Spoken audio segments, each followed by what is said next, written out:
Hola, en el día de hoy vamos a continuar con una serie que empezamos hace bastante tiempo atrás, que era ¿qué es lo que creía Elena G. de White respecto de la doctrina de Dios?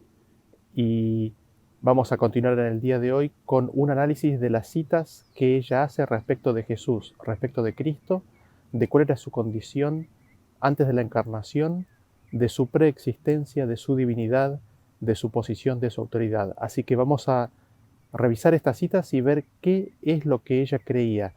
Queremos entender, queremos ver qué es lo que ella creía y entendía respecto de este tema. Leamos entonces la primera cita que se encuentra en Patriarcas y Profetas, página 12 y 13, y dice así: El soberano del universo no estaba solo en su obra benéfica. Tuvo un compañero, un colaborador que podía apreciar sus designios y que podía compartir su regocijo al brindar felicidad a los seres creados. En el principio era el Verbo, y el Verbo era con Dios, y el Verbo era Dios. Este era en el principio con Dios. Juan capítulo 1, versículo 1 y 2. Cristo, el Verbo, el unigénito de Dios, era uno solo con el Padre eterno, uno solo en naturaleza, en carácter y en propósitos.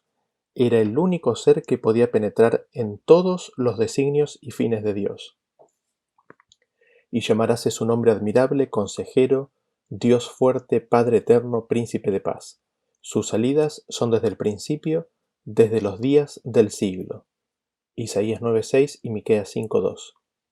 Y el Hijo de Dios, hablando de sí mismo, declara: Jehová me poseía en el principio de su camino, ya de antiguo, antes de sus obras. Eternalmente tuvo el principado. Cuando establecía los fundamentos de la tierra, con él estaba yo ordenándolo todo y fui su delicia todos los días, teniendo solaz delante de él en todo tiempo. Proverbios 8, 22 al 30. El Padre obró por medio de su Hijo en la creación de todos los seres celestiales. ¿Qué es lo que me llama la atención de esta cita, no? El soberano del universo dice que tuvo un compañero, ¿no? Y ese compañero era Cristo, el Verbo, el unigénito de Dios. Cristo era uno solo con el Padre Eterno, con lo cual vemos que el soberano del universo era el Padre Eterno. Era uno solo en dos aspectos, en naturaleza, en carácter y en propósitos. Y al mismo tiempo vemos que Cristo era el único ser que podía penetrar en todos los designios y fines de Dios. Con lo cual tenemos un ser que es el Padre y tenemos un segundo ser que es el Hijo, y este segundo ser que es el Hijo es el único que podía conocer todos los designios y todos los fines de Dios, todos sus propósitos. Lo otro que me llama la atención es de que Cristo habla, eh, habla de sí mismo en Proverbios capítulo 8 del versículo 22 al 30. Aquí ella está diciendo que esos versículos son las palabras de Cristo mismo hablando de sí mismo. Y vemos que es el Padre que hace todas las cosas por medio del Hijo. Pasemos a la segunda cita del mismo libro, ahora en la página 15 y 16, y leemos así, dice: El Rey del universo convocó a las huestes celestiales a comparecer ante él, a fin de que en su presencia él pudiese manifestar cuál era el verdadero lugar que ocupaba su Hijo, y manifestar cuál era la relación que él tenía para con todos los seres creados. El Hijo de Dios compartió el trono del Padre, y la gloria del Ser eterno que existía por sí mismo cubrió a ambos. Alrededor del trono se congregaron los santos ángeles, una vasta e innumerable muchedumbre, millones de millones, y los ángeles más elevados, como ministros y súbditos, se regocijaron en la luz que de la presencia de la Deidad caía sobre ellos. Ante los habitantes del cielo reunidos, el Rey declaró que ninguno, excepto Cristo, el Hijo unigénito de Dios, podía penetrar en la plenitud de sus designios y que a éste le estaba encomendada la ejecución de los grandes propósitos de su voluntad. El Hijo de Dios había ejecutado la voluntad del Padre en la creación de todas las huestes del cielo, y a él, así como a Dios, debían ellas tributar homenaje y lealtad.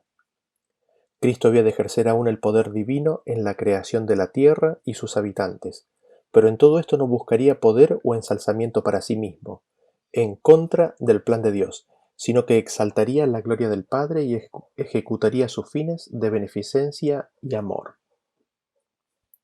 Y aquí terminamos con la cita. ¿Y qué es lo que destaco de esta cita, no? Dice que el Rey del Universo tiene que llamar a todas las huestes celestiales para aclararles cuál es el verdadero lugar que ocupaba quién, su Hijo, y después también para aclararles cuál es la relación que su Hijo tenía con todos los seres creados. El Rey, el Padre, declaró que ninguno, excepto el Hijo unigénito de Dios, podía penetrar en todos los designios de Dios. Ahí vemos lo que habíamos mencionado en la cita anterior, de que tan solo Cristo, tan solo el Hijo unigénito de Dios, podía conocer la plenitud, la totalidad de los designios y planes de Dios. Y a Cristo se le había dado la ejecución de los grandes propósitos de la voluntad de Dios. Y todo esto Cristo lo había hecho desde el mismo principio, con la creación desde el primer ángel de todos los seres creados. Cristo había ejercido el poder divino y también lo iba a hacer con la tierra, y en todo esto Cristo nunca buscó poder o ensalzamiento propio, sino que en todo era para la gloria del Padre. Y así, habiendo visto esa cita, dentro de un contexto de rebelión, de la rebelión de Lucifer, vamos a leer la siguiente cita que dice así: En el cielo, antes de su rebelión, Lucifer era un ángel honrado y excelso, cuyo honor seguía al del amado Hijo de Dios. Su semblante, así como el de los demás ángeles, era apacible y denotaba felicidad. Su frente alta y espaciosa indicaba su poderosa inteligencia. Su forma era perfecta, su porte noble y majestuoso. Una luz especial resplandecía sobre su rostro y brillaba a su alrededor con más fulgor y hermosura que en los demás ángeles. Sin embargo, Cristo, el amado Hijo de Dios, tenía la preeminencia sobre todas las huestes angélicas. Era uno con el Padre antes que los ángeles fueran creados. Lucifer tuvo envidia de él y gradualmente asumió la autoridad que le correspondía solo a Cristo. El gran Creador convocó a las huestes celestiales para conferir honra especial a su Hijo en presencia de todos los ángeles. Éste estaba sentado en el trono con el Padre, con la multitud celestial de santos ángeles reunida a su alrededor.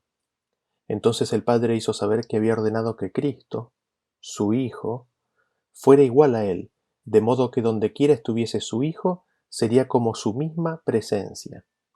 La palabra del Hijo debería obedecerse tan prontamente como la del Padre. Este había sido investido de la autoridad de comandar las huestes angélicas. Debía obrar especialmente en unión con él en el proyecto de creación de la tierra y de todo ser viviente que habría de existir en ella. Su Hijo ejecutaría su voluntad y propósitos, pero nada haría de su propia voluntad ni por sí mismo. La voluntad del Padre se cumpliría en él. Lucifer estaba envidioso y tenía celos de Cristo. No obstante, cuando todos los ángeles se inclinaron ante él para reconocer su supremacía, gran autoridad y derecho de gobernar, se inclinó con ellos, pero su corazón estaba lleno de envidia y odio. Cristo había sido tomado en consejo con el Padre respecto de sus planes, mientras Lucifer los desconocía. No comprendía ni se le permitía conocer los propósitos de Dios. En cambio, Cristo era reconocido como soberano del cielo, su poder y autoridad a ser la misma que la de Dios mismo. Lucifer creyó que él era favorito en el cielo entre los ángeles. Había sido sumamente exaltado, pero eso no despertó en él ni gratitud ni alabanzas a su Creador. Aspiraba llegar a la altura de Dios mismo.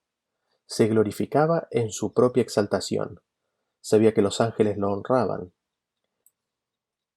Tenía una misión especial que cumplir. Había estado cerca del gran Creador y los persistentes rayos de la gloriosa luz que rodeaban al Dios eterno habían resplandecido especialmente sobre él. Pensó en cómo los ángeles habían obedecido sus órdenes con placentera celeridad. ¿No eran sus vestiduras brillantes y hermosas? ¿Por qué había que honrar a Cristo más que a él? Salió de la presencia del Padre descontento y lleno de envidia contra Jesucristo. Congregó las huestes angélicas, disimulando sus verdaderos propósitos, y les presentó su tema, que era él mismo. Como quien ha sido agraviado, se refirió a la preferencia que Dios había manifestado hacia Jesús, postergándolo a él. Les dijo que de allí en adelante toda la dulce libertad de que habían disfrutado los ángeles llegaría a su fin. ¿Acaso no se les había puesto un gobernador a quien de allí en adelante debían tributar honor servil? Les declaró que él los había congregado para asegurarles que no soportaría más esa invasión de sus derechos y los de ellos, que nunca más se inclinaría ante Cristo, que tomaría para sí la honra que debería habérsele conferido y sería el caudillo de todos los que estuvieran dispuestos a seguirlo y a obedecer su voz. Hubo discusión entre los ángeles. Lucifer y sus seguidores luchaban para reformar el gobierno de Dios. Estaban descontentos y se sentían infelices porque no podían indagar en su inescrutable sabiduría ni averiguar sus propósitos al exaltar a su Hijo y dotarlo de poder y mando ilimitados. Se rebelaron contra la autoridad del Hijo. Los ángeles leales trataron de reconciliar con la voluntad de su Creador a ese poderoso ángel rebelde. Justificaron el acto de Dios al honrar a Cristo y con poderosos argumentos trataron de convencer a Lucifer de que no tenía menos honra que la que había tenido antes de que el Padre proclamara el honor que había conferido a su Hijo. Le mostraron claramente que Cristo era el Hijo de Dios, que existía con Él antes que los ángeles fueran creados y que siempre había estado a la diestra del Padre, sin que su tierna y amorosa autoridad hubiese sido puesta en tela de juicio hasta ese momento, y que no había dado orden alguna que no fuera ejecutada con gozo por la hueste angélica. Argumentaron que el hecho de que Cristo recibiera honores especiales de parte del Padre en presencia de los ángeles no disminuía la honra que Lucifer había recibido hasta entonces. Los ángeles lloraron. Ansiosamente intentaron convencerlo de que renunciara a su propósito malvado para someterse a su Creador, pues todo había sido hasta entonces paz y armonía. ¿Y qué era lo que podía incitar esa voz rebelde y disidente? Y aquí terminamos con esta cita y ¿qué es lo que me llama la atención? De que Lucifer era el siguiente en honor al amado Hijo de Dios. Era el tercer ser que seguía en autoridad luego del Hijo de Dios. Aquí en la cita, Elena de White nos identifica a Cristo como siendo el amado Hijo de Dios, que era uno con el Padre antes aún de que los ángeles fueran creados. Y haciendo referencia a lo que habíamos leído en la cita anterior, nos dice que el Padre tuvo que, o convocó a las huestes celestiales para conferir una honra especial a su Hijo. Y nos dice que fue el Padre el que hizo saber que Él había ordenado que Cristo, su Hijo, fuera igual a Él, de modo que donde estuviera su Hijo sería igual que su propia presencia, y que era voluntad del Padre de que dirigiera, que comandara las huestes angélicas. Y todo lo que el Hijo había hecho hasta ese momento, desde la creación de los ángeles y toda la creación hasta ese momento, en todo eso el Hijo no había hecho nada de su propia voluntad ni por sí mismo, sino que en todo la voluntad del Padre se había cumplido en él. Cristo era reconocido como soberano del cielo, su poder y autoridad igual o la misma que la de Dios mismo. Y vemos que Lucifer se revela contra esta declaración de la relación entre el Padre y el Hijo, la relación que existía entre ellos, de cómo el Padre dice que sobre su Hijo ha puesto autoridad y poder ilimitado, igual a sí mismo, y contra eso se rebelaron. Esta cita la encontramos en The Spirit of Prophecy, volumen 1, página 17, el 4 de enero de Exaltada Jesús, y en Historia de la Redención, páginas 14 y 15. Y vamos a leer la siguiente cita, que se encuentra en la revista Signs of the Times de el 3 de mayo de 1899. Dice: Jehová es el nombre dado a Cristo. He aquí Dios es salvación mía, escribe el profeta Isaías. Me aseguraré y no temeré, porque mi fortaleza y mi canción es Jehová, quien ha sido salvación para mí. Sacaréis con gozo aguas de las fuentes de la salvación, y diréis en aquel día: cantad a Jehová, aclamad su nombre, haced célebres en los pueblos sus obras, recordad que su nombre es engrandecido. En aquel día cantarán este cántico en tierra de Judá: fuerte ciudad tenemos, salvación puso Dios por muros y antemuro. Abrid las puertas y entrará la gente justa, guardadora de verdades. Tú guardarás en completa paz a aquel cuyos pensamientos en ti persevera, porque en ti ha confiado. Confiad en Jehová perpetuamente, porque en Jehová el Señor está la fortaleza de los siglos. Así vemos en esta cita que Jehová es el nombre que Cristo ha recibido. Y leamos la siguiente cita que se encuentra en Patriarcas y Profetas, página 17 y 18. Dice así: no se había efectuado cambio alguno en la posición o en la autoridad de Cristo. La envidia de Lucifer, sus tergiversaciones y sus pretensiones de igualdad con Cristo habían hecho absolutamente necesaria una declaración categórica acerca de la verdadera posición que ocupaba el Hijo de Dios, pero ésta había sido la misma desde el principio. Sin embargo, las argucias de Lucifer confundieron a muchos ángeles.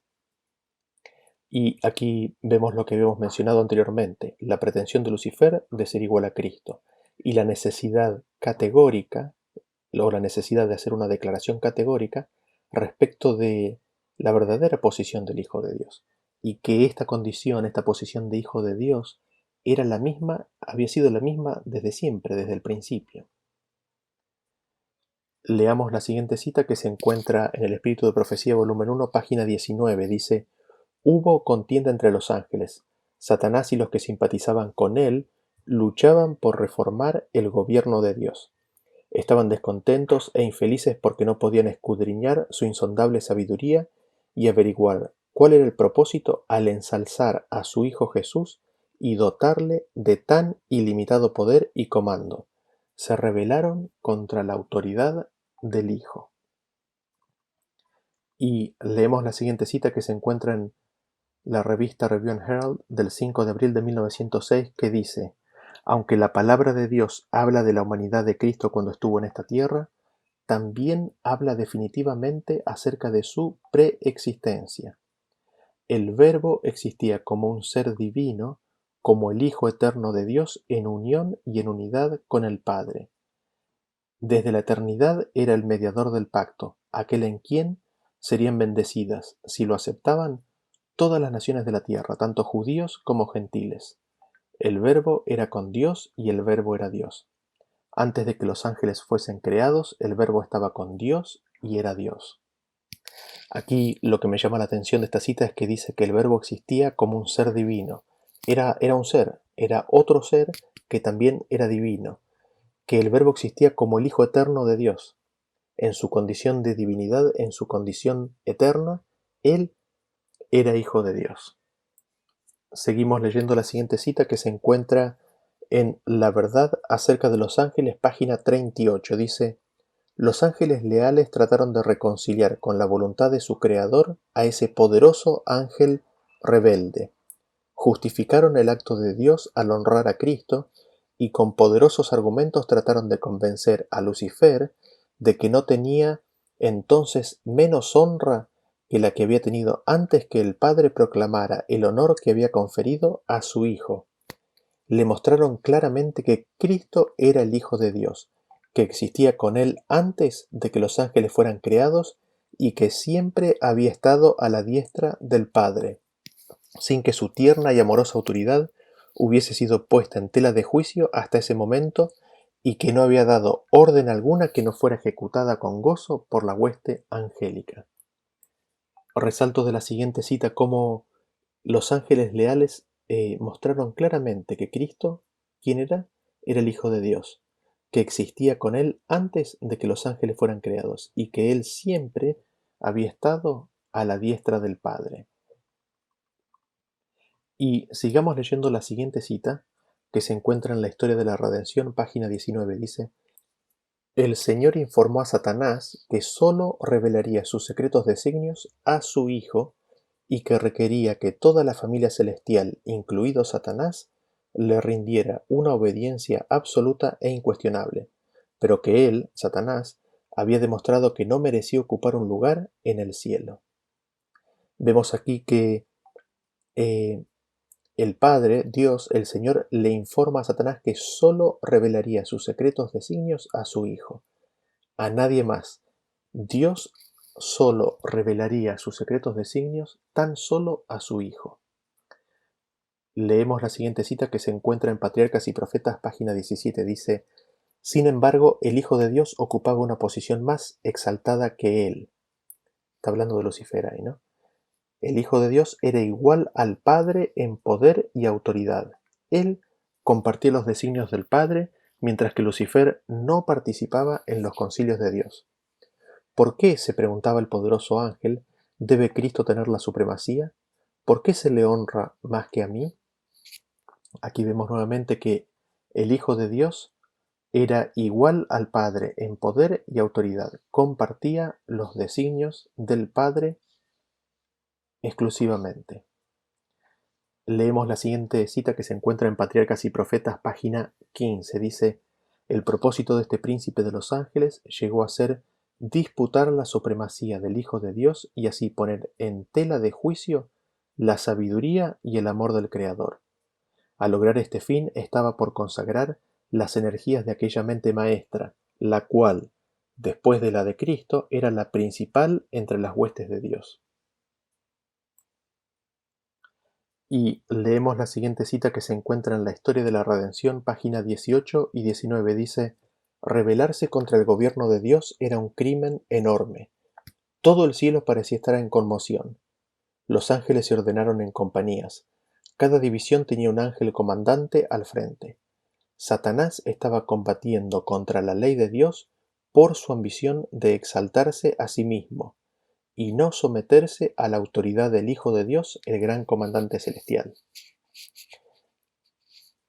Vemos aquí lo que veníamos diciendo anteriormente, ¿no? Lo que veníamos leyendo, y es que la rebelión viene por el anhelo, el deseo de autoexaltación que tenía Lucifer, porque no quería someterse a la autoridad del Hijo de Dios, a la autoridad del gran comandante celestial. Y leamos la siguiente cita que se encuentra en el libro Dones Espirituales, volumen 3, de la página 36 al 38. Dice así: Antes de la caída de Satanás, el Padre consultó a su Hijo respecto de la creación del hombre. Se propusieron hacer este mundo, crear animales y seres vivientes sobre él y hacer al hombre a imagen de Dios, que reine como un monarca sobre cada criatura que Dios crearía. Cuando Satanás supo del propósito de Dios, tuvo envidia de Cristo y celos, porque el Padre no lo había consultado a él respecto de la creación del hombre. Satanás era del orden más elevado de ángeles, pero Cristo estaba por encima de todos. Él era el comandante de todo el cielo. Él impartía a la familia de los ángeles las elevadas órdenes de su Padre. La envidia y celos de Satanás crecieron.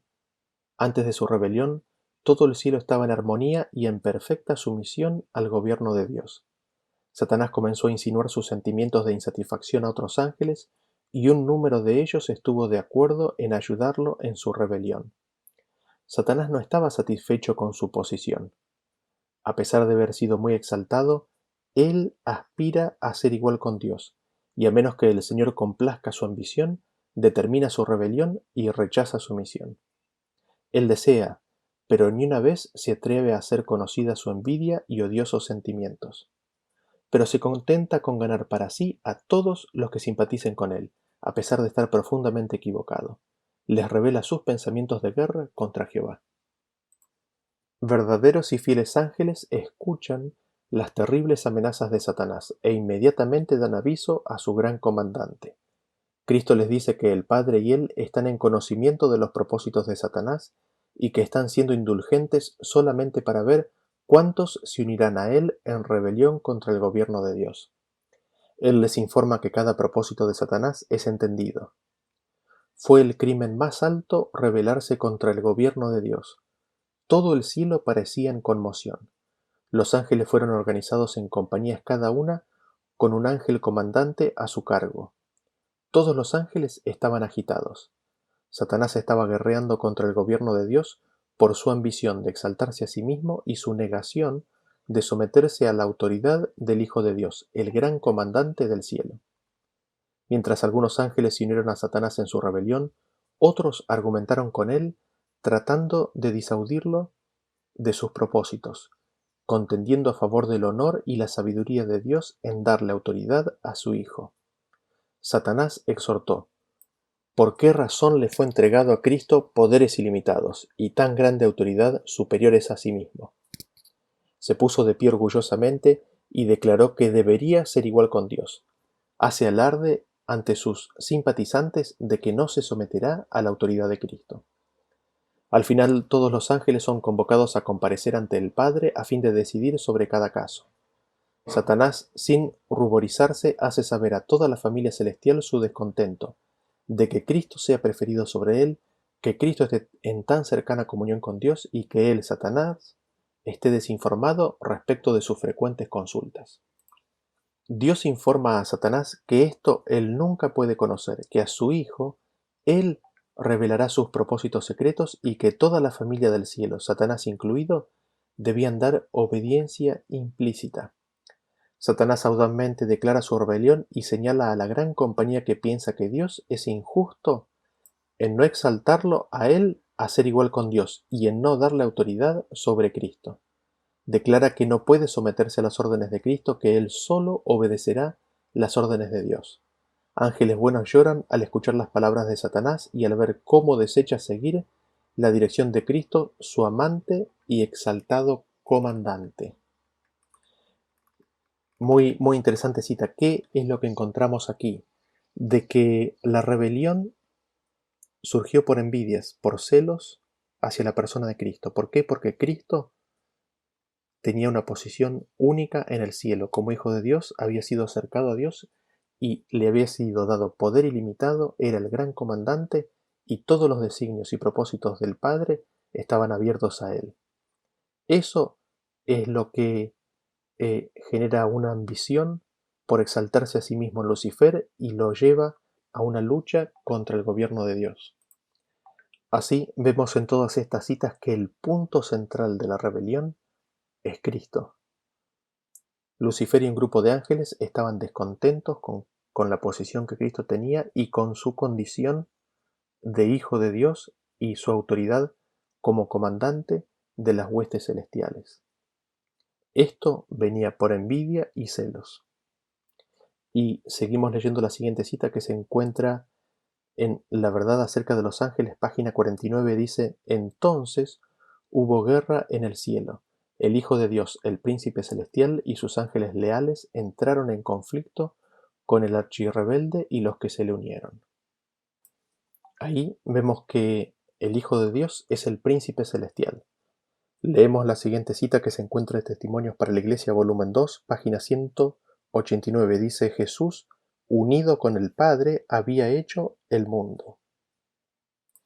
Y leemos la siguiente cita que dice: después de crear la tierra y los animales que la habitaban, el Padre y el Hijo llevaron adelante su propósito ya concebido antes de la caída de Satanás, de crear al hombre a su propia imagen. Habían actuado juntos en ocasión de la creación de la tierra y de todos los seres vivientes que había en ella. Entonces Dios dijo a su Hijo: hagamos al hombre a nuestra imagen. Esto se encuentra en la Historia de la Redención, página 21. Me llama la atención aquí de que es el Padre y el Hijo los que crean al hombre a la imagen del Padre y el Hijo. Y es el Padre el que le dice al Hijo, dice: Dios dijo a su Hijo, es decir, el Hijo de Dios, hagamos al hombre a nuestra imagen, imagen del Padre y del Hijo, ¿no? Leamos la siguiente cita que se encuentra en El deseado de todas las gentes, página 14, dice: el conocer a Dios es amarle, su carácter debe ser manifestado en contraste con el carácter de Satanás. En todo el universo había un solo ser que podía realizar esta obra. Únicamente aquel que conocía la altura y la profundidad del amor de Dios podía darlo a conocer. Destaco esto, ¿no? Que a la luz de lo que veníamos leyendo anteriormente, de que había un solo ser que había entrado en todos los propósitos y concilios de Dios, así también había un solo ser en todo el universo que podía dar a conocer a Dios. Había uno solo que lo podía revelar, y este era el Hijo de Dios. Y leemos la siguiente cita, dice: Nuestro gran modelo fue exaltado a pie de igualdad con Dios. Era un alto comandante en el cielo. Todos los santos ángeles se complacían en inclinarse ante él. Y otra vez, cuando introduce al primogénito en el mundo, dice: Adórenle todos los ángeles de Dios. Hebreos 1:6. Jesús tomó sobre sí nuestra naturaleza, dejó de lado su gloria, majestad y riquezas para cumplir su misión para salvar lo que se había perdido. Esto se encuentra en Testimonios para la Iglesia, tomo 2, página 379 y 380. Y destaco que Cristo era un alto comandante en el cielo, todos los ángeles se complacían en adorarlo, y de que fue exaltado a un pie de igualdad con Dios. Leamos la siguiente cita que se encuentra en Exaltada Jesús, el día 10 de enero, y en la Review and Herald del 17 de diciembre de 1872. Dice así: El Hijo de Dios era el segundo en autoridad después del gran legislador. Él sabía que únicamente su vida podría ser suficiente para rescatar al hombre caído. Su valor estaba tan por encima del hombre como su carácter noble e inmaculado, y su posición de comandante de las huestes celestiales se encontraba por encima de las obras humanas. Era la imagen expresa de su Padre, no solo en los rasgos externos, sino también en la perfección de su carácter. El divino Hijo de Dios era el único sacrificio de valor suficiente como para satisfacer ampliamente las demandas de la perfecta ley de Dios. Sobre Cristo no se impuso ningún requisito. Él tenía poder para deponer su vida y para volverla a tomar. No se ejerció sobre él ningún grado de coerción para que aceptara la tarea de redimir a los seres humanos. Su sacrificio fue enteramente voluntaria. Su vida era suficientemente valiosa como para rescatar a los seres humanos de su condición caída. El Hijo de Dios poseía la misma forma de Dios y nunca consideró el hecho de ser igual a Dios como cosa a que aferrarse. Entre los humanos que recorrieron el mundo, Él fue el único que pudo decir a todos: ¿Quién de ustedes me convence de pecado? Se había unido con Dios en la creación de los seres humanos y en virtud de la perfección divina de su carácter, poseía poder para expiar el pecado del hombre y para elevarlo y llevarlo de vuelta a su primer estado. Aquí me llama la atención que nuevamente el Hijo de Dios es presentado como el segundo en autoridad después del legislador, y de que él era la imagen expresa de su Padre. Como Hijo de Dios, era la imagen expresa de su Padre, y esto no solo también en la perfección de su carácter, sino hace referencia a su aspecto físico, a los rasgos externos de su persona. Era la imagen expresa del Padre en su aspecto físico, y el Hijo de Dios era divino, y en esa condición él tenía poder para poner su vida y para volverla a tomar. El Hijo de Dios tenía la misma forma de Dios y era igual a Dios. Y leemos la siguiente cita que se encuentra en los materiales de 1888, la página 869, que dice: Dios vino a ser uno con el hombre cuando, en el concilio entre el Padre y el Hijo en el cielo, fue determinado que si el hombre fallaba en su lealtad, el Hijo de Dios sería su redentor y lo restauraría a la imagen moral de Dios. Leo la siguiente cita que se encuentra en El deseado de todas las gentes, capítulo 1, página 11, dice: Al venir a morar con nosotros, Jesús iba a revelar a Dios tanto a los hombres como a los ángeles. Él era la palabra de Dios, el pensamiento de Dios hecho audible. Leemos la siguiente cita que se encuentra en el Bible Echo del 2 de diciembre de 1901. Dice: El joven que está estudiando para ser médico tiene ante sí el ejemplo más elevado, el ejemplo de aquel que dejó el cielo para vivir en la tierra como un hombre entre los hombres. A todos Cristo les ha dado el trabajo del servicio. Él es el Rey de gloria. Sin embargo, declaró, el Hijo de Dios no vino para ser servido, sino para servir. Él es la majestad del cielo. Sin embargo, voluntariamente consintió en descender a esta tierra a hacer el trabajo que su Padre le asignó. Él ennobleció el trabajo. A fin de darnos un ejemplo de laboriosidad, trabajó con sus manos en el oficio de carpintero. Desde una edad muy temprana hizo su parte en el sostén de su familia. Se dio cuenta de que era parte del emprendimiento familiar y estuvo dispuesto a llevar su parte en las cargas. Destaco aquí que el Hijo de Dios es el Rey de gloria. Él es la majestad de los cielos. Leemos la siguiente cita que se encuentra en el Conflicto de los Siglos, página 579 y 580. Dice: otro error peligroso es el de la doctrina que niega la divinidad de Cristo y asevera que Él no existió antes de su venida a este mundo. Esta teoría encuentra aceptación entre muchos que profesan creer en la Biblia, y sin embargo contradice las declaraciones más positivas de nuestro Salvador respecto a sus relaciones con el Padre, a su divino carácter y a su preexistencia. Esta teoría no puede ser sostenida sino violentando el sentido de las Sagradas Escrituras del modo más incalificable. Destaco de esta cita, ¿no?, que es hacerle una violencia tremenda a las Escrituras, negar la divinidad de Cristo, negar su preexistencia. La divinidad de Cristo y su preexistencia están claramente enseñadas en las Escrituras. Lo que también está claramente enseñado en las Escrituras y que no se puede negar sin violentar el sentido de las mismas, es la relación de nuestro Salvador con el Padre. ¿Qué relación sostienen entre ellos, no? Y leamos la siguiente cita que se encuentra en el Evangelismo, página 269. Dice: las iglesias caídas son Babilonia. Babilonia ha estado promoviendo doctrinas venenosas, el vino del error.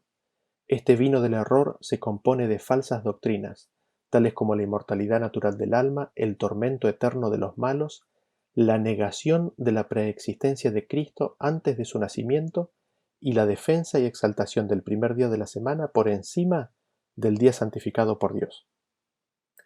Leamos la siguiente cita que se encuentra en Alza tus ojos, el 19 de mayo, y en la Review and Herald del 1 de junio de 1905. Dice así: pero ¿quién buscando puede encontrar a Dios?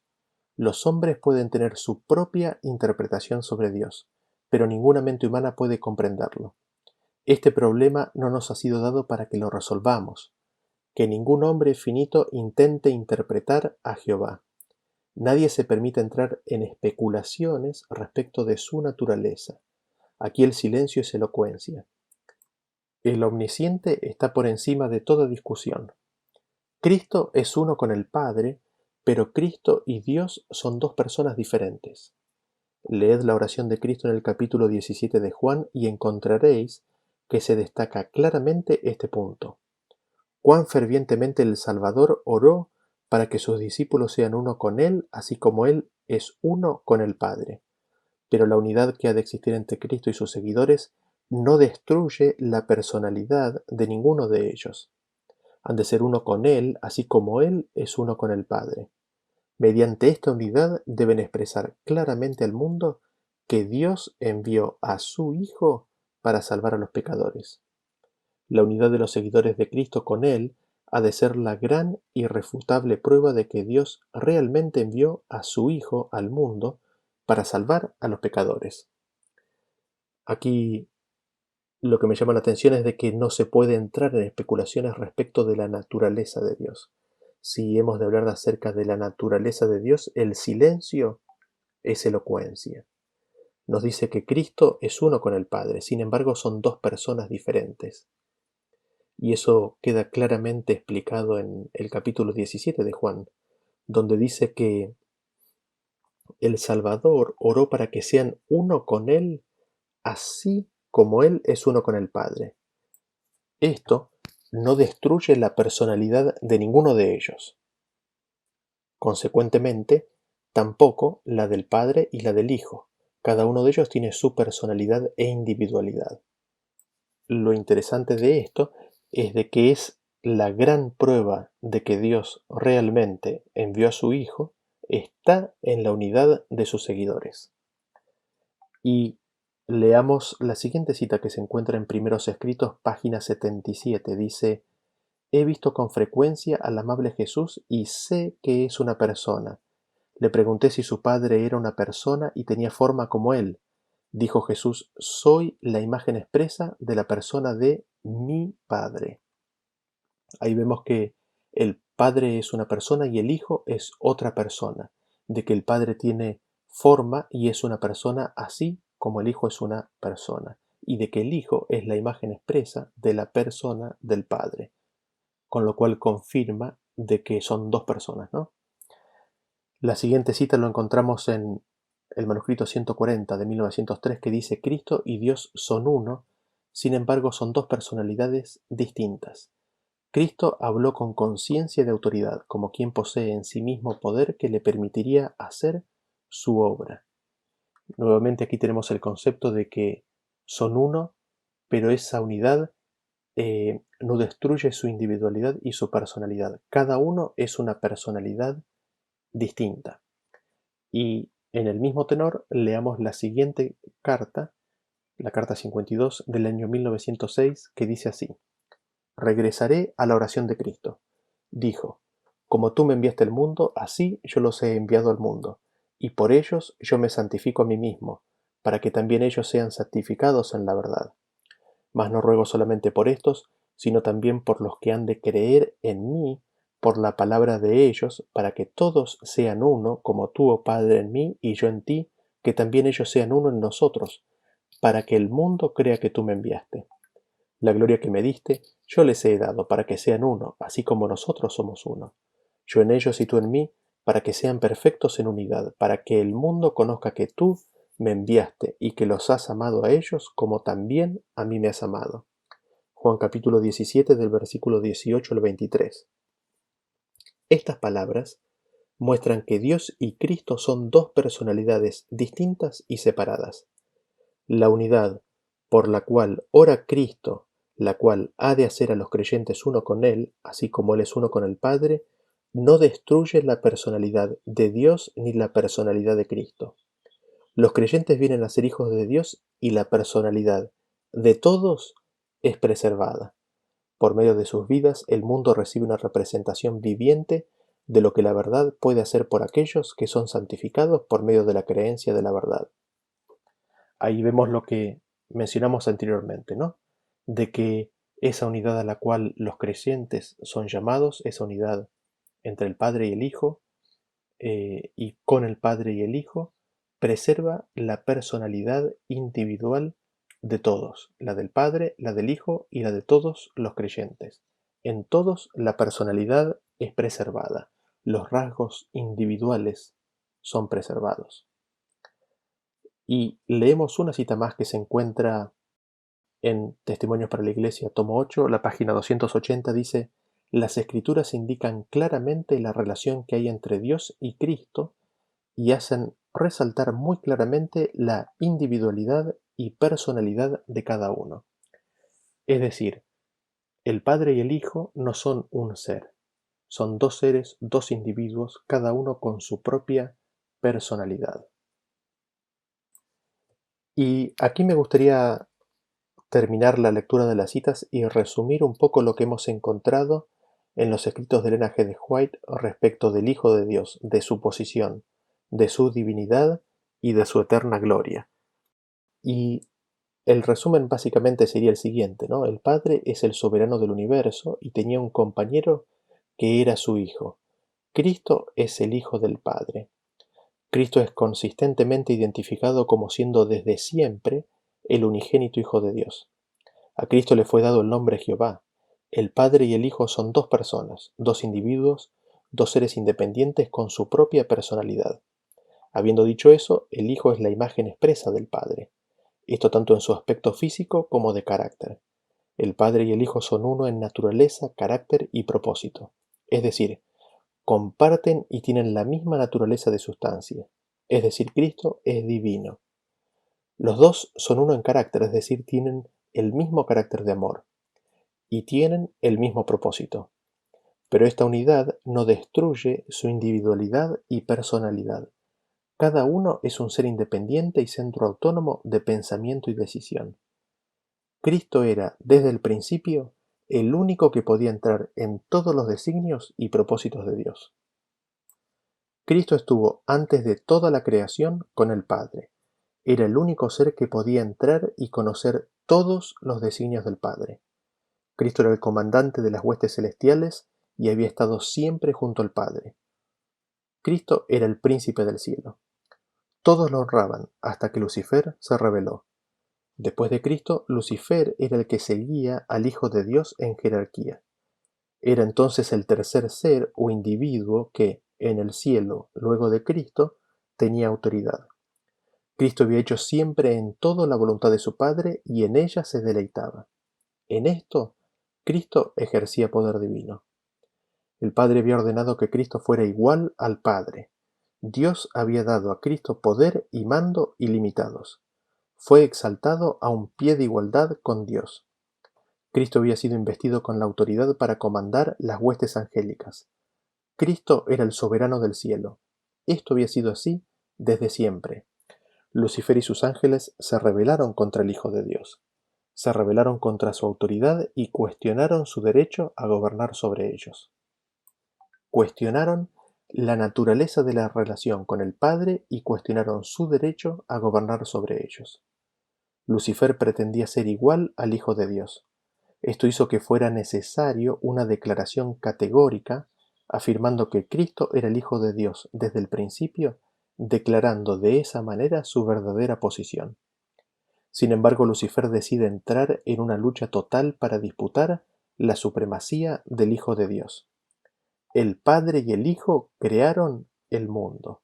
El Padre le dijo al Hijo, hagamos al hombre a nuestra imagen. En todo el universo, tan solo Cristo podía revelar a Dios. En ese sentido, Cristo es la revelación de la mente de Dios. Él es la palabra, el pensamiento de Dios hecho audible. Es decir, Cristo es el pensamiento de Dios revelado. Cristo es el Rey de Gloria, la majestad de los cielos. Y aquí terminamos con este tema respecto de Cristo. Bendiciones y nos vemos en el próximo tema. Hasta luego.